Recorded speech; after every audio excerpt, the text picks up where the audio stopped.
शिव की पत्नी पार्वती ने अपनी तांत्रिक शक्तियों से एक बच्चे का एक आकार बनाया और उसमें प्राण फूंक दिए। और शिव कहीं से आकर लैंड हुए और अपनी तलवार के एक झटके से उन्होंने लड़के का सिर उड़ा दिया।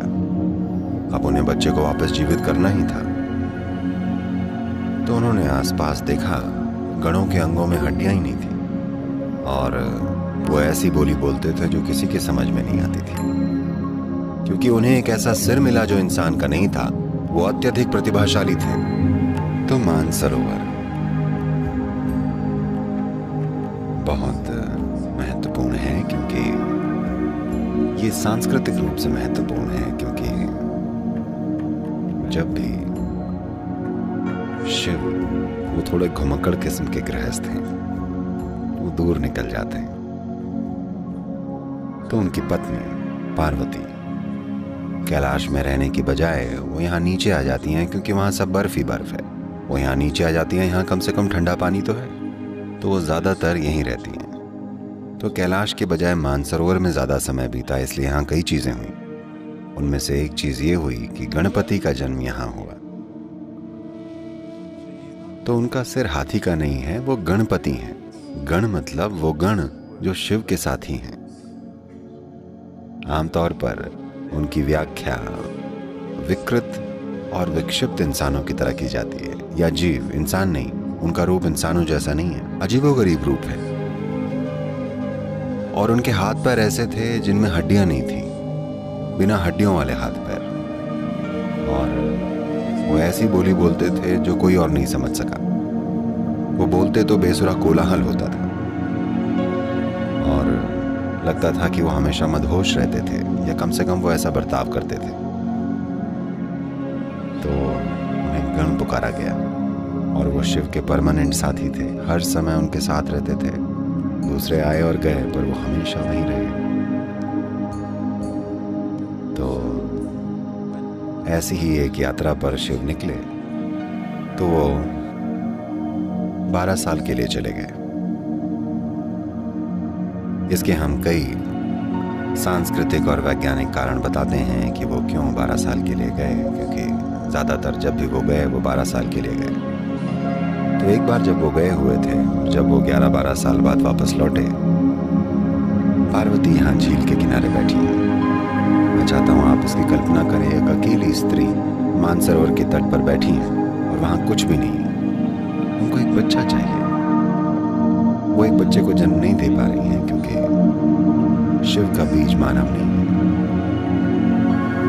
तो ये साफ है कि उनका बच्चा नहीं हो सकता। पर जब वो अकेली होती हैं, जब वो शिव के साथ होती हैं, तब वो ठीक रहती हैं। जब वो लंबे समय के लिए चले जाते हैं, उनकी ममता जाग उठी और उनको एक बच्चा चाहिए। तो एक दिन उन्होंने अपने पूरे शरीर पर चंदन का लेप लगाया, कुछ समय इंतजार किया और फिर धीरे धीरे उस पूरे लेप को निकाल दिया। जब आप ऐसा करते हैं तो कुछ मात्रा में आपकी त्वचा या उसकी कोशिकाएं साथ में आ जाती हैं। इसका उपयोग करके और अपनी तांत्रिक शक्तियों से उन्होंने उसे एक बच्चे का आकार देकर उसमें जान फूंक दी। एक सुंदर सा छोटा बच्चा आ गया और उसका साथ पाकर वो बहुत खुश हुई और वो बड़ा हो गया। वो बस 2 ही थे और कोई नहीं था। और शिव कहीं से आकर लैंड हुए। कोई नहीं जानता वो कहाँ जाते हैं। वो और उनके साथ ही लैंड हुए, पूरे सब के सब मदहोश और आनंद में। शिव अपनी पत्नी से मिलने आ रहे हैं, उस तरह के नहीं। और यहाँ पार्वती को स्नान करना था, तो उन्होंने एक छोटी सी आड़ बनाकर लड़के से कहा कि देखना, इस तरफ कोई ना है। तो बच्चे ने इस कर्तव्य को बड़े, उनको अपनी माँ की रखवाली करने में बड़ा गर्व है। वो हाथ में भाला लिए हुए इधर से उधर टहल रहे हैं। वो चाहते हैं कोई दिक्कत खड़ी हो, उनको यही चाहिए कि कोई आ जाए और वो उसको खदेड़ डाले। वो बड़ी बेसब्री के साथ अपनी माँ के लिए कुछ करना चाहते हैं। वो उस अवस्था में। और अब शिव और उनके साथ ही आ पहुंचे, तो उनको अपनी पत्नी से मिलना है। वो इसी तरफ चले आ रहे हैं और लड़के ने उन्हें रोक दिया और पूछा, आप कौन हैं? शिव ने, तुम मुझसे पूछ रहे हो मैं कौन हूं? और अपनी तलवार के एक झटके से उन्होंने लड़के की गर्दन उतार दी और पार्वती से मिलने चले गए। अपनी पत्नी को 12 साल बाद देखकर वो बहुत खुश थे, पर पत्नी ने जब तलवार पर खून देखा और वो चिल्लाई और उन पर आतिशबाजी हुई। अब उन्हें नहीं पता था कि क्या करें। उन्हें लगा 12 साल बाद उनका भव्य स्वागत होगा। यहाँ वो उन पर चिल्लाए जा रही। उन्होंने कहा, आपको उसे वापस जीवित करना पड़ेगा। बोले कि संभव नहीं, उसका सिर धड़ से अलग हो चुका है, वो खत्म हो चुका है। मैं नहीं जानती कि क्या हुआ है, मुझे वो बस जिंदा चाहिए। अब अगर उन्हें अपनी पत्नी चाहिए तो उन्हें इस बच्चे को वापस जीवित करना ही पड़ेगा। तो उन्होंने अपने आसपास के गणों को देखा। They were all there, ki like this. वो सब वहाँ की कर रहे हैं। तो उन्होंने आसपास देखा और गणों के लीडर को देखा। उन्होंने उससे पूछा, क्या? उसने कहा, ठीक। तो उन्होंने उसका सिर काटकर लड़के पर लगा दिया। ये पहला हेड ट्रांसप्लांट था। तो अब बच्चे का शरीर इंसान का है और सिर एक गण का, वो भी गणों के प्रमुख का सिर, और उसका एक अंग है जिसमें हड्डी नहीं, बिना हड्डी का एक अंग। तो वो गणपति बन गए, गणों के प्रमुख। फिर कहीं कुछ समय बाद शिवकाशी के कलाकारों ने, जो तमिलनाडु में है, क्योंकि उन्होंने कभी कोई गण नहीं देखा था और यह जगह हाथियों से भरी हुई थी, बिना हड्डी का अंग मतलब वो हाथी के अलावा कुछ कल्पना नहीं कर पाए। धीरे धीरे उन्होंने उनको एक हाथी बना दिया। अब वो चाहे जो भी कर लें, आज हर कोई उन्हें गणपति ही कहता है, कोई उन्हें गजपति नहीं कहता।